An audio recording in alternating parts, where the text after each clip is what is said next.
Well, welcome. Let's dive into our topic. So first of all, we want to cover what personal branding is.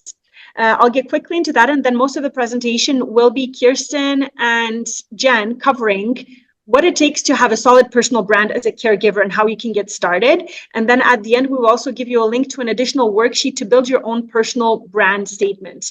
Ultimately, your personal brand is what people say when you're not in the room. It's the experience people have of working with you, and it's an impression of the value you provide.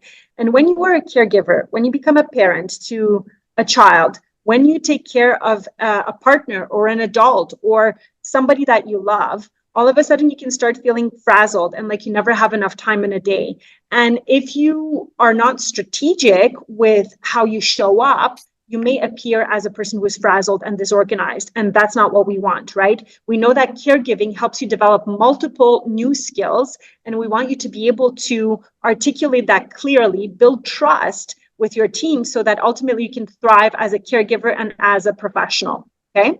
So let us dive into what are your strengths as a caregiver. Let's start with Kirsten that I have here, and then we will go to Jen. What new strengths have you developed as a person who's now caring for two other little people? So I think the biggest strength that I was thinking about this morning as I was preparing for this was just that emotional intelligence. So learning, my kids are still very young, they're only 4 and 2. So I've kind of gone through that stage where I have to try to figure out how are they feeling, what's going on in their brains.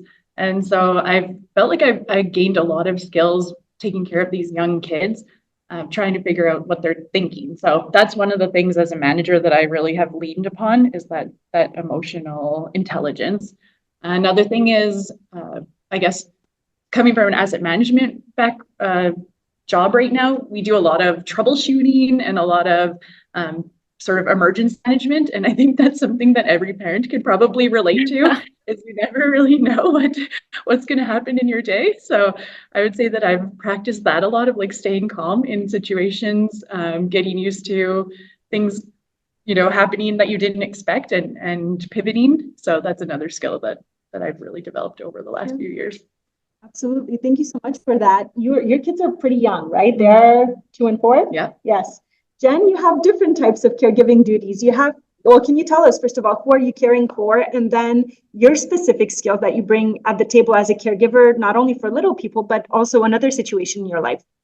Yes. So I am a mom of 2 daughters who are 6th and 8th grade. So I would say as a mother, one of the skills that I have definitely developed is negotiation. And so you're constantly, even as toddlers, but then, the problems and the situations get, more adult, I guess, as they are growing into their own independence. And I've used that a lot in negotiating at work with that. And then in 2022, I became my husband's caregiver. He had a major health incident and he cannot drive right now still. And so I am the primary driver in our house. And I think what I learned through that experience is there was a lot of structure that kind of went away overnight. And so I had to really kind of use a lot of the skills I used in my day job, which is problem solving and really advocating for, permits, but it's the same with doctors. You're making sure you're giving them all the information they need so they can make a decision. So I've used actually probably more as a spousal caregiver. I feel like I've used more of the skills I've learned in my career. And I did take a year off out of the industry that I'm in, which is civil design consulting. I just came back to the workforce 3 months ago, and we'll get a little bit more into it, but it was very specific on what I needed and how I needed to ask for what I needed so that I could be successful and show up for the position that I'm in. So I think that's it. Is when you became a new caregiver situation, did you think about your strengths as a first thing, or were you in a bit of a panic mode in the beginning? Because I remember when I went back to work as a new mom, I thought that I had it figured out, but actually everything had changed at work. And it took me some time to start focusing on my strengths instead of, well, feeling like a victim of the system, right? So Kirsten, can you speak to that? And Jen, can you speak to that as well? Sure. I would say this one was probably the hardest after my first leave, like when I was coming back from my first parental leave, and I was thinking, oh, I've been gone for a year, like everything's gonna have changed. No one's gonna need me anymore. Like they'll have realized that I wasn't important to the team. Like they could do it without me. But thankfully, I was very mistaken by that. Both times that I came back from leave, I was welcomed back with open arms. And I, on my second leave particular, because it's more recent, I can really remember like the first day I saw my team in a little huddle and they were talking about some problem they were having. And I was like, wait a second, we were talking about this problem right before I left. And then I was like, I have some emails to send you. So like within the first 20 minutes of being at work, I was able to contribute and give value. So yeah, I definitely relate to that feeling of things changing, but then realizing, no, they changed in sort of a good way and or an okay way, at least. Yeah. And when I'll ask the question to you, Jen, but to follow up on what Kirsten said, it might not be your first instinct to think about your strengths when you're in a new situation, right? It's surprising, like Jen, when your husband had this incident, it was life-changing overnight. Your first instinct wasn't to think like, oh, look at all my strengths, right? Instead, you're right? Yeah. So, but we hope that people walking away from this presentation will remember that actually these life situations do create strength. So what happened when, and how long did it take you to go from firefighting mode to realizing, hey, this situation is actually equipping me from strengths that I want to weave into my brand story and leverage in my professional life and not feel like I'm reduced by the fact that now I have this responsibility? Yeah, I don't have a very glamorous answer for this, but I mean, I think I felt I'm a more seasoned mom. So I had got to the point before that where I felt pretty confident in my ability to manage work and life with a functioning spouse, right? And so I had figured that out. Losing him, trying to keep, just his, what he did to contribute to our house, losing that, I was trying to hold it up all by myself still. And so I did experience, and that was part of the reason for taking a year off, so like very bad burnout, like physical, mental burnout, and had to take a step back before I could really see how much more structure that I needed and how much more help that I needed. So some of those questions down the line, like, what do I wish I knew? I wish I knew to ask for more help, but I'm, the oldest of 5 children, hyper independent, and so it's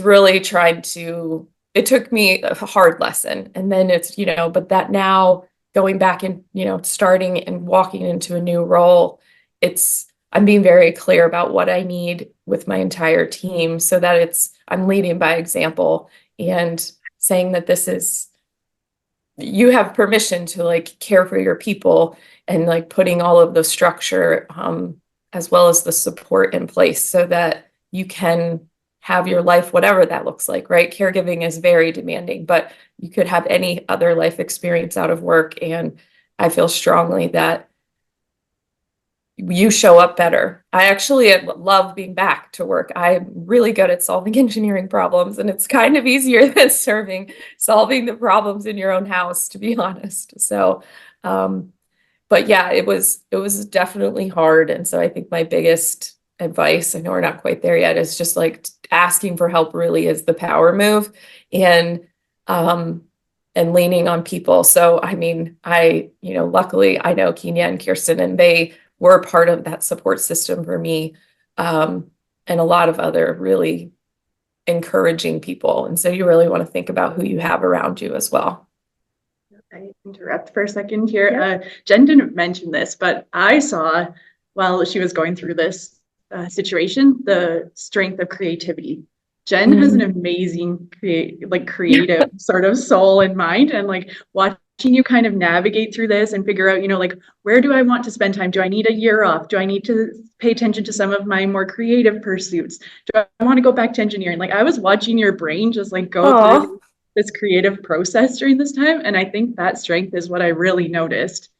Okay. Well, yeah. And thank you for saying that. I would say that's the one thing too, is like, give yourself, when things are very hard, and it took me a while, but like, things don't have to be the way they were. They shouldn't have to be a specific way. So you're allowed to pivot and kind of see what feels good, right? While you're going through that. And sometimes that's not going to look like the status quo or what you thought was your definition of success.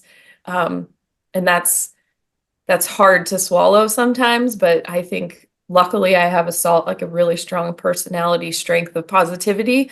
And so I really have been able to lean on that personally. But I would always suggest to find people like that in your life, because those are the people that see the goodness in you and then say it out loud. So thank you for saying that.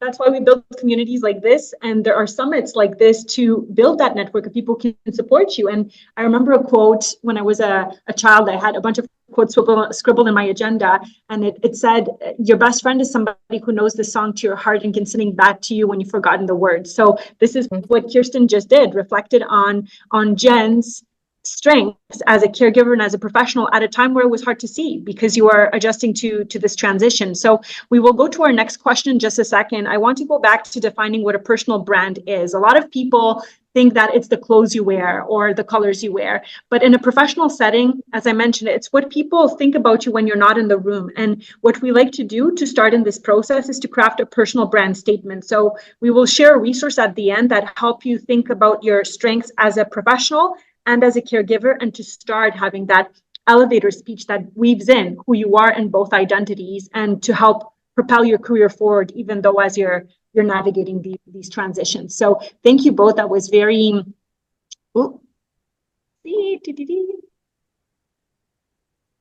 okay. So our next question for our panelists would be, how do we get very strategic with our personal brand to ensure we have enough credibility and reputation when we seek more flexibility or accommodations, right? So relationships are everything. Reputation is very important in your work.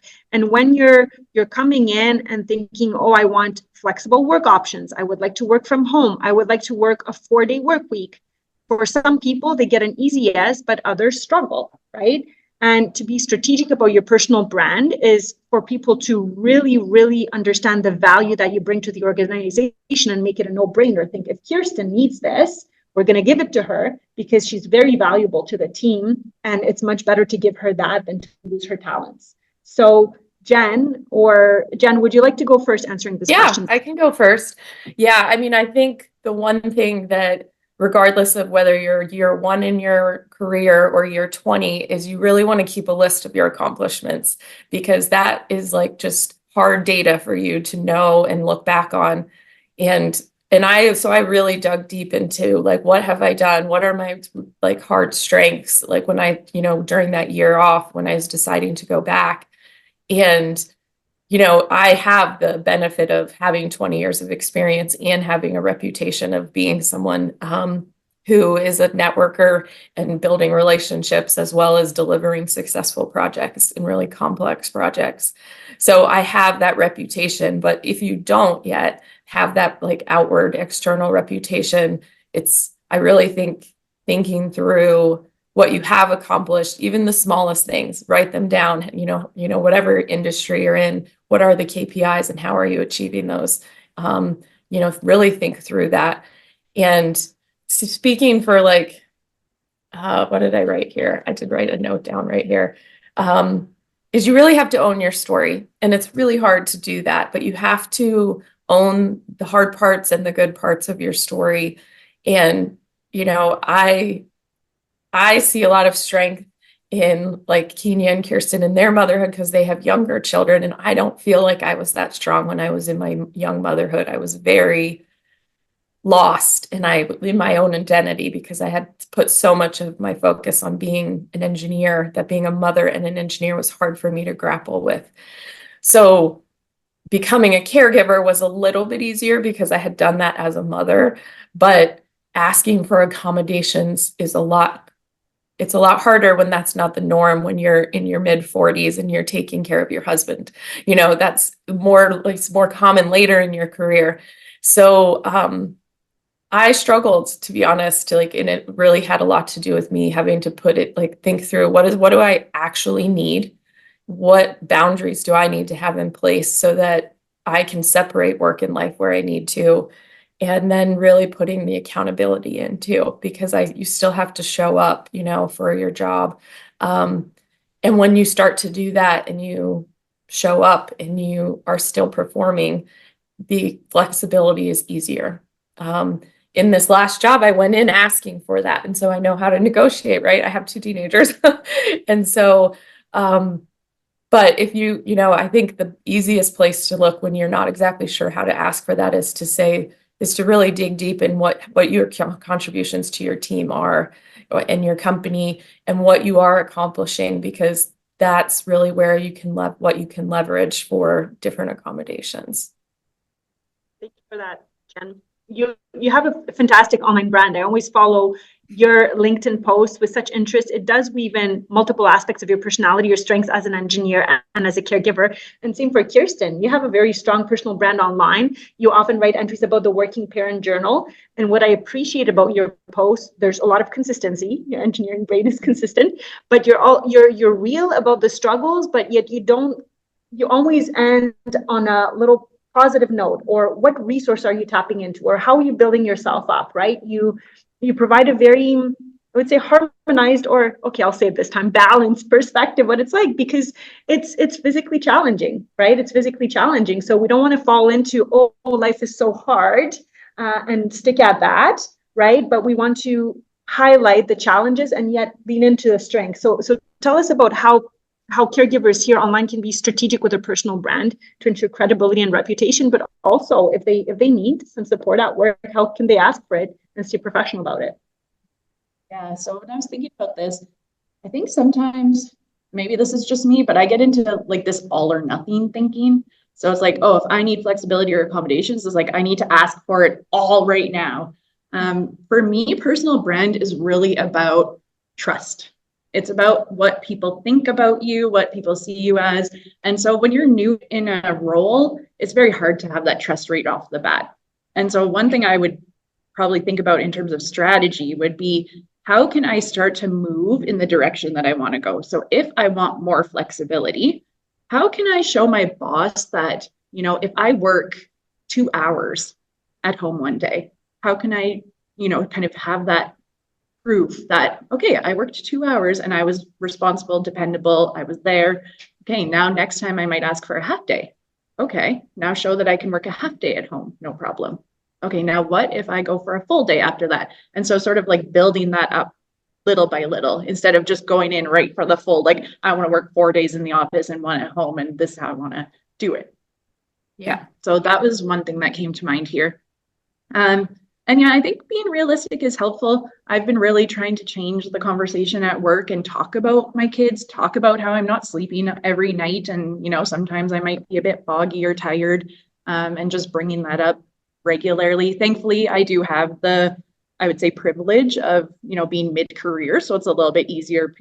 Again, like I have that list of accomplishments that I can lean on. But I think it's okay. And as a manager, I enjoy or prefer when people tell me what's actually going on, because it's a lot harder for me to feel ready to give those accommodations without really understanding, like, what is this accommodation going to do for you? How important is this to you? Is this just because you want to hang out and not drive in today? Or is it because there's actually something really going on that is going to make a difference? Because if my employees are feeling upset or unable to do their job for whatever reason, they're not going to be as productive or as great at work. So for me as a manager, it's kind of like a no-brainer to really listen to what's going on. And most people, as you said, Jen, like it's hard to ask for accommodations. Nobody like comes up and says like, no, I'm just going to go right in there. So when someone brings up flexibility and accommodations, to me, that's already like, wow, okay, this is pretty important to them. Something's going on that I need to pay attention to. Yeah, that was really good. So one other thing too is just being really vulnerable and honest and transparent. So for me, as my manager, I've let my team know, like, this is the first time I'm being a hybrid leader at leading a hybrid team. And so we're kind of figuring this out together. And I have a lot of my personal appointments on my calendar so that, if they're like, well, where is she for some reason? It's there, and I'm very transparent that I have a lot of things on my plate, but that I'm also available for them. And so I think that it's you really have to balance that, like you said, Kirsten, if you take 2 hours, communicate what you did and how you did it and that it's finished or whatever. And so it's like you have to really advocate for yourself and make sure internally that you're visible and the work that you're doing is visible. Thank you both. We're going to get to our next question. I'll ask our tech team, how much time do we have for a panel still? 15 minutes? Okay, perfect. So please, both of you, share your personal brand statements with us and tell us how you've leveraged it to attract opportunities. I will start with Kirsten this first time.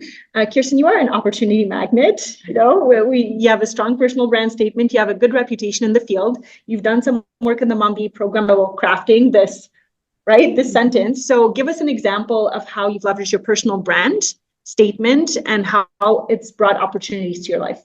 Sure. So when I created my statement, I was kind of in a area of transition in my career. So I was wanting to go from sort of a sole contributor to a leadership role. And so the advice that I was given was, create a brand statement that is about leadership, because that's what you want to be. That's what you want to be known as. So my brand statement is on leadership. So my statement is, I am a leader that builds communities of people dedicated to achieving their goals.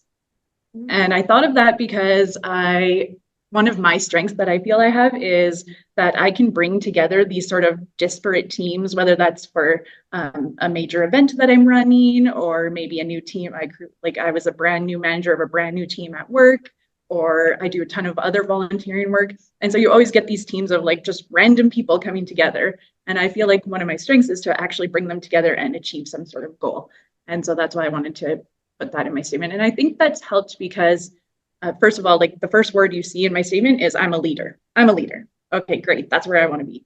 And then people think of community. Okay, community building. How can we get that? And then teams achieving goals. It really is an actionable statement that I think people can relate to. And then, of course, I put it on LinkedIn. So if anyone's searching the word leader or anyone is searching teams, I'm showing up there too. So that's how I've been using my brand statement, is kind of like a reminder to myself of who I want to be, and telling others as well where I want to go. And how many professional opportunities have you had since you've become a mother? And how has your career grown since that time? Because every time we talk, I'm hearing, somebody's recruited asked me if I wanted to be in a VP position, or or I'm considering this new role. I've been invited to apply for this new role. I've lost count since it's been long to you. Yeah. So I did transition into a leadership role right during my maternity leave, or at the very end of my first mat leave. So that was a tap on a shoulder. And then, like you said, through LinkedIn, I've got tons of recruiter phone calls and emails about positions, 3 levels above where I am right now. And it's interesting to talk to those recruiters if you ever have an opportunity to speak with them.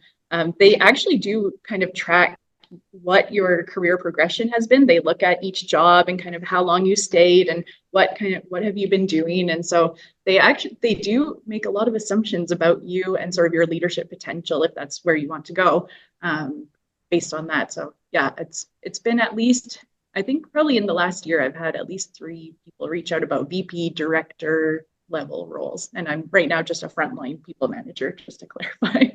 And would you say your personal brand statement supported that?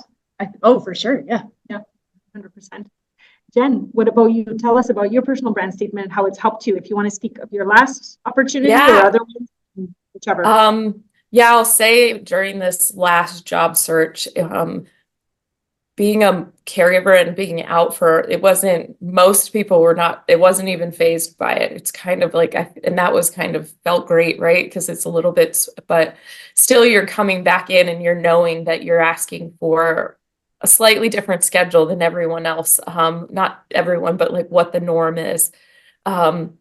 But I mean, I think I can kind of read mine because that'll probably be the easiest, but I just changed it because of what you said. But as a leader at work and home, I'm adaptable, a quick problem solver, and a clear communicator. And this makes me more valuable in my profession because I increase team collaboration to deliver successful projects. And so the role that I have now is actually less technical and more of a leadership role. And I think that's directly impacted from the project management experience I had in the past, but also the fact of that when you're a caregiver or a mother, a parent, you can juggle a lot of things. And I think that's really key. If you can get people moving in one direction, I've had, presidents or CEOs say, like, you're really good at getting people moving in one direction. Don't underestimate that skill. That is a skill that not a lot of people have. And I think it's one that mothers in particular learn whether they want to or not. So get them out the door. Yeah, and in showing up as who I am and saying this is my flexible schedule, I wrote it down because I was like, what did that one of my employees, I kind of helped her through a challenging issue. And she said, thank you for being a strong, assertive, and empathetic leader to me. And I'm like, that is really who I feel like I am and who I want to be. And it's showing up by example. And 100% it's the trust. And you have to, I've spent, really focus on building trust with your team. But that's, my friend said, you came out on top, right? Like I really am in like my dream role right now. And I wouldn't have guessed that a year ago. And so just like lean into it and little by little, I've been working on this for a long time. Like who do I want to be? What do I want to be known as? And especially once I became a mom, because I didn't want to be the success like everyone else I saw. I wanted to be present and have some separation. And it just took me a while to figure that out. And so give yourself some permission to kind of experiment with that. And it's going to change. Mine's still changing right now. But as you show up as yourself, it just, and you're true to your story, it does get easier. I love the blend of assertive and empathetic. And these are the type of statements you want to keep on file when you are starting to craft your personal brand statement. For a moment, I went to our last slide because we may be able to have time for 2, maybe 3 more questions. So we've prepared a resource for you that outlined the questions that we're covering today, and then a couple of questions that will help you think about your strengths and what you're building and coordinating at work. So if you want to grab that, you can go to the QR code there or the link that we provided. Just make sure you're writing capital letters, WES 2024. So that can help you start building your personal brand statement. And those are the questions that Kirsten and Jen too are reflecting on for their answers today. So I will bring that up at the end.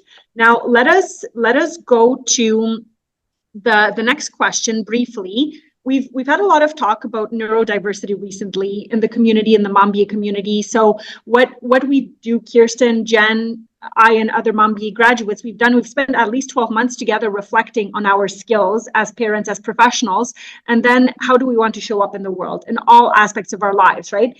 And neurodiversity is showing up frequently. I hear people coming to me and saying, I may have an autism diagnosis. Oh, I've been diagnosed with ADHD or, anxiety, depression, and it is more and more common. So if I'd like to do it's kind of a bit of a sidetrack to our conversation, but what we've noticed too is that some of these diagnoses can come up after you've had your own children and you notice things in them.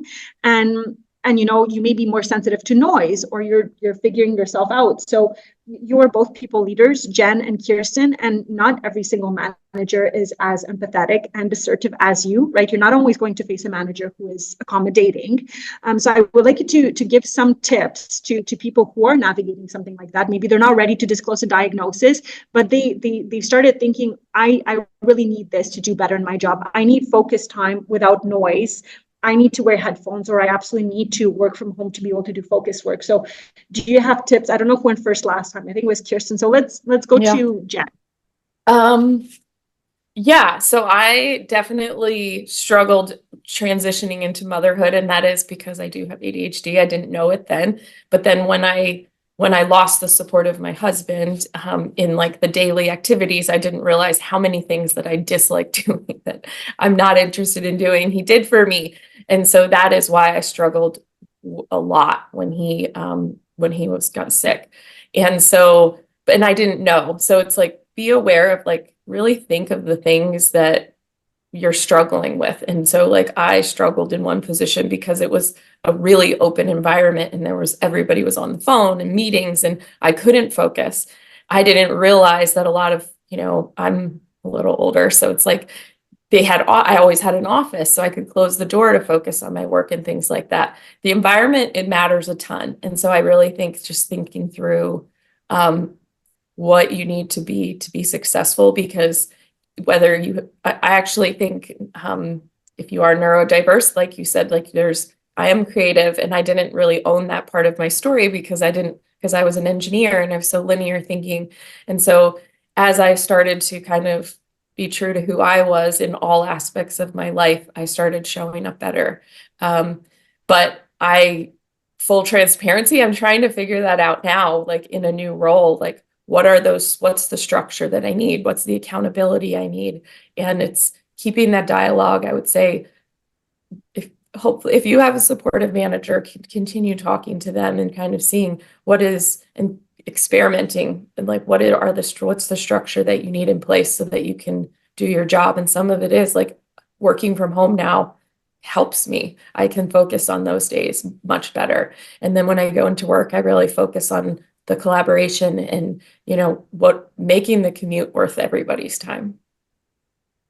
And Kirsten, you gave, thank you so much for this answer, Jen. Kirsten, you gave an excellent example in the beginning. Start small, right? And prove that it's bringing value for you to leverage this accommodation to bring value at work. I think we can start off with a mindset, my employer has a duty to accommodate me, right? Or I wouldn't necessarily run with that as a first strategy. I would really focus on what's the value you bring through your neurodiversity and then begin this way. Do you agree? Do you disagree? We can have a conversation about that feeding into this question. No, I agree. And I think I was going to say that it's okay to be straightforward with what you need from your manager and without having to disclose anything. So if you notice that you need quiet time to work, you can just simply tell your manager, I need a quiet space to work. I'm going to be wearing headphones this afternoon to get this task done. If you need me, message me, tap me on the shoulder. I'm here. Or I need to work from home to finish this report. Does that work for you? I need some quiet and you don't have to say, I need quiet because I'm ADHD. You just say, you don't. Yeah. Yeah. Right. And then I would say, like, if you're really having a hard time with your manager, go find a new job. But get some allies. There are people at work that will help you as well. If you need more accountability than your manager can give you, because maybe your manager is doing the best they can, but they're busy and whatever else, maybe there's a coworker of yours that you can say, hey, can you just check in with me once a day at the end of the week? Ask me how I'm doing, like get an accountability buddy. There's nothing stopping you from doing that and using other resources at work. And Jen, you talked a lot about support systems. Like you can get really creative with your support system. It doesn't have to be just your manager. Yeah. I look back humbly. Go ahead, Jen. No, I was just going to kind of say, like, being very clear on what you need, especially like what are the things that you need. And you don't have, like, I agree, you don't have to explain all of the things. You know, I even had one of my peers was just kind of talking about my flexibility, and they were like, you are doing your job. Like, you are focused on the results and if you focus on the results, it's kind of like how you get from A to B is less important, right? As long as they see that you're committed and that you're focused on delivering what it is your job is to do, I think that's where you do start to build that reputation and that trust. And then that's where you can really start to ask for more, but like start small. I agree with that. Wonderful. I think I will skip to our last question, and I will still bring up the QR code during the conversation. If you want to start building your personal brand statement, it'll help you reflect on what you're creating, what you're building, what are your strengths in each area, and how can you say that in a succinct manner, right? That you can communicate consistently and constantly. That's really important with your personal brand. Is you don't say it's not a one and done thing. It's something that you have to talk about consistently. So do you have tips for managers who want to be more supportive of caregivers, but also focus on that goal attainment and accountability? If somebody is, let's say, a new people leader and they have somebody come to them doesn't know how to handle a new situation in their life, being a new caregiver or with stress, what can managers do, new managers who do want to be more supportive of caregivers? Kirsten, let's go with you. feel like a bit of a broken record in this one, but I mean, again, your employee is not coming to you for an accommodation or for some sort of request without having a good reason to. Like, I truly believe that. Maybe there are some bad apples, but I'm not counting those people. I'm counting the people that I know are on my team. And so I say, like, just really try to work with those people to figure out the best way that to meet their needs that also kind of fits in the goals that you have for your team. And yeah, like, I have some employees that say, like, I just need to take the afternoon off. Like, oh, here, I had an employee that death occurred of a close friend of theirs, and they found out about it at work, and they said, I need to take the afternoon off. Like, as a manager, I would be a terrible manager if I was like, oh, well, guess what? You have to sit in your desk and think about this death of your friend for the next 2 hours because you need to be at work right now. Like, are they going to be productive? No. So as a caregiver, it's kind of similar. If your kid is in the recital and you need to take off an hour early to go watch them, and I say, sorry, too bad, so sad, you can't go watch your kid at the recital. And you're like, well, I'll work in the evening and I'll make up the time. Well, no, too bad, so sad, sit at your desk. Are you going to be focused on your work? Are you going to be productive, effective? No. So for me, like, I don't know, this is kind of like a no-brainer for me of working with caregivers. Is if you want the most productive, effective employees, it's just part of managing the team. I probably feel a lot of people saying, oh, I wish I had Kirsten as a boss, right? Jen, over to you. Yeah, I would say as a manager, like I read this something, but it's like like to be a mentor. If you're looking at your goal as a leader or a manager is to be a mentor, and that means you have to have high expectations, but also high support. And so it's really, how can you make it so clear either for your employee or, so whoever's your teammate, that this is what's expected, but that you're there for them, And so, a good example is, I had a deadline on a Friday, and on a Thursday we got some bad news, and it shook me. And so I was like, it's not worth pushing through for the next 4 hours to make it through the day. And so I kind of just said, I need to take the afternoon off. And everyone was like, okay, what can we do to support you? And I just logged on earlier the next morning. I still got everything done, but it is asking for what you need sometimes. But as a manager, when people ask, I think, Kirsten, that's true. If somebody has to ask, it's not easy to ask for accommodations. And if you're asking, it's because you really do need them. And so think about the human part of it in those situations. And, if somebody can't get something done, then, how can we get it done so that we're still meeting that? And then, clear is kind. How can you make it really clear what the expectations are and how you can support them in all of that? Absolutely. Well, thank you both, Jen and Kirsten. For those of you who are getting started on your personal brand statements, I strongly recommend following both Kirsten and Jen on LinkedIn. They're great examples of what you can do to strategically and authentically curate a brand that will drive results and attract opportunities for you. Right. And if you want to, and I would like to close off, I think, with the chat, what do you feel are your Kirsten Ewis? Kirsten, I will tap it in the chat. Have it, yes, because she's next to me. So that's your full name. Did I spell it right? Yeah. You're perfect. All right, I think I got it. So follow them both. And then in the questionnaire, what I encourage you to reflect on is simple questions like, what do you do in a given day? If tomorrow you were to disappear from your job, what would be the results? Who would be the most impacted? How much money would your boss lose, right? If you stopped working for them the next day? These are all questions that can help you put together that personal brand statement. And I would love to see in the chat while we are wrapping up, but if you have time to write, what is one action you will do as a result of today's conversation? If the moderators give us a moment to finish until 16 past the hour. Thank you both, Jen and Kirsten. Yeah. Thank you, Kinia, for for asking some hard questions and bringing, awareness to this conversation, because that's part of it, is just like talking more about that. This is real life. And as women and caregivers, mothers, you bring so much value to the workplace. Kirsten, do you want to close off? Oh gosh, Last word of wisdom? no, I don't. All right, well, that will close off with everyone. go work on that personal brand statement. It's incredible what you can accomplish in a year if you are clear on the value you provide as a caregiver, as a professional, so that you don't have to hide who you are, right? You can really fully be truly yourself and achieve great results for your organization. Thank you all. Awesome. Bye. Bye.